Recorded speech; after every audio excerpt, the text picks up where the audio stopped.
ऋणु झुणू रे भ्रमरा, सांडी तू अवगुणु रे भ्रमरा.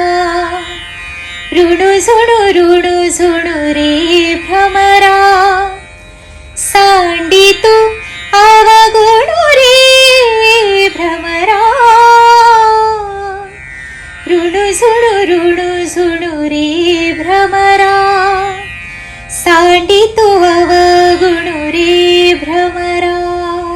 नमस्कार, मी Prajakta Satardekar. The time signature पुन्हा एकदा आपल्या सर्वांसाठी घेऊन येत आहेत बहारदार मराठी गाण्यांचा कार्यक्रम, ज्याचं नाव आहे अजरामर गाणी. या कार्यक्रमाची संकल्पना, निर्मिती आणि दिग्दर्शन केले सुशांत धोंड यांनी. हा कार्यक्रम होणार आहे शनिवार 28 फेब्रुवारीला रात्री 8:30 वाजता प्रबोधनकार ठाकरे नाट्यगृह बोरिवली येथे. या कार्यक्रमामध्ये माझ्यासोबत दिग्गज कलाकार आहेत नचिकेत देसाई, संपदा गोस्वामी, शार्दूल कवठेकर, मयूर सुकाळे आणि धनश्री देशपांडे. त्याचसोबत या कार्यक्रमाचे संगीत संयोजन करणार आहेत मोहित शास्त्रीजी व सूत्रसंचालन करणार आहेत आरती शेट्टीजी. तर लवकरात लवकर तुम्ही बुक माय शो द्वारे तुमचे तिकीट्स बुक करा किंवा दिलेल्या नंबरवर संपर्क साधून तुम्ही बुकिंग करू शकता. जर तुम्हाला मराठी गाण्यांचं जादू पुन्हा अनुभवायचे असेल तर नक्की ही संधी तुम्ही चुकू नका. लवकरात लवकर आपले तिकीट्स बुक करा. धन्यवाद.